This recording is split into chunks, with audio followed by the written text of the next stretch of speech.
You and me, we're in this together now. None of them can stop us now. We will make it through somehow.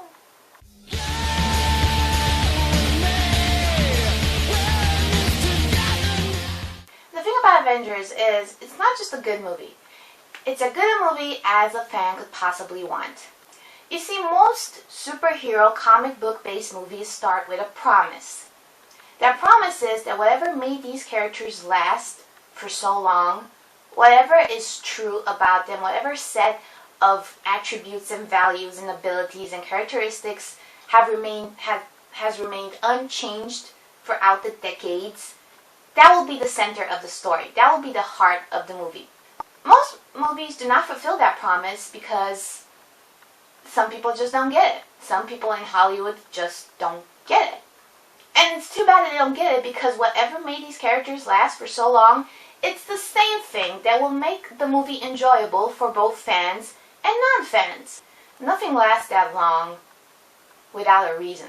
Avengers is what happens when somebody gets it. It's what happens when a fanboy is calling the shots. And Joss Whedon is just such a fanboy. He knew that Avengers would be a success because of three things. He gives every single character multiple moments in the spotlight, multiple fuck yeah moments that would make any fan happy. He integrates those elements into the idea of a team, of people working together. Now, the Avengers have both individual moments of greatness and moments of greatness with other Avengers. And of course you need a villain, a compelling, powerful villain, to act as a catalyst for the formation of this team that shouldn't actually exist. And that character, obviously, is Loki.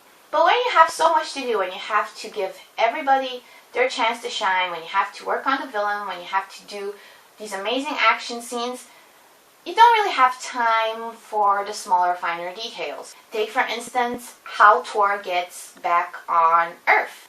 But then you have to prioritize when you make Avengers. Another scene on Asgard would have probably cost immensely, and maybe it's not that important to the story. It is kind of weird that they handle his return with just one offhanded line from Loki, but it's not that big of a problem. A bigger problem I have with the characterization of the Hulk.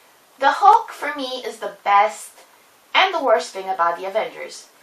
On the one hand, I like Mark Ruffalo's performance because he's usually such a chill actor.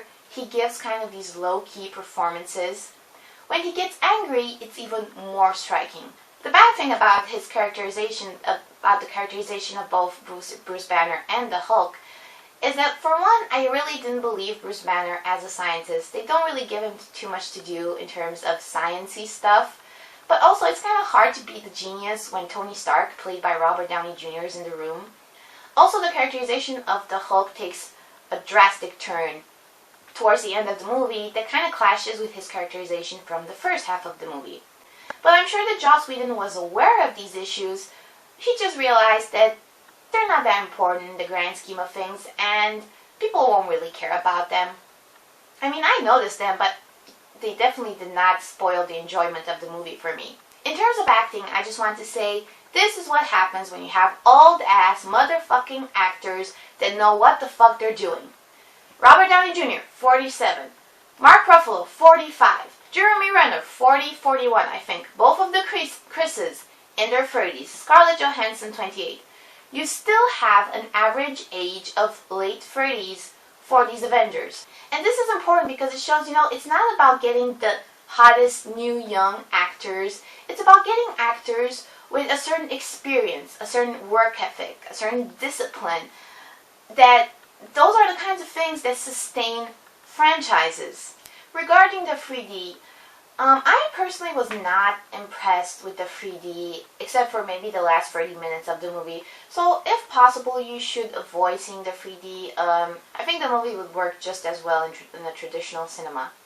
Based on what happens in this, I think that a new Hulk movie is inevitable. Hulk has some of the best moments and scenes in the movie.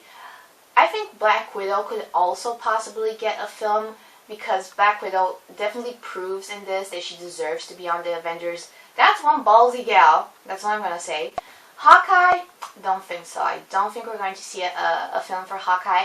On the one hand, he does have a lot of cool moments. I loved Jeremy Renner's performance, but Renner is a very busy actor at this time. Hawkeye is one of the lesser used characters in the movie, so I don't think there really is going to be a demand for a Hawkeye film. In conclusion, I just wanted to say that I love what this movie does for the Marvel movie universe, in the sense that they really emphasize that the Avengers, now that they're formed, they're not going to always be together, they're not going to be buddy-buddy all the time, but they are going to come together and they are going to save the Earth when it needs saving, when it needs avenging. And now all the characters are free to go down their paths and do whatever it is they do best on their own. And then when shit starts to hit the fan again, they'll just come running back.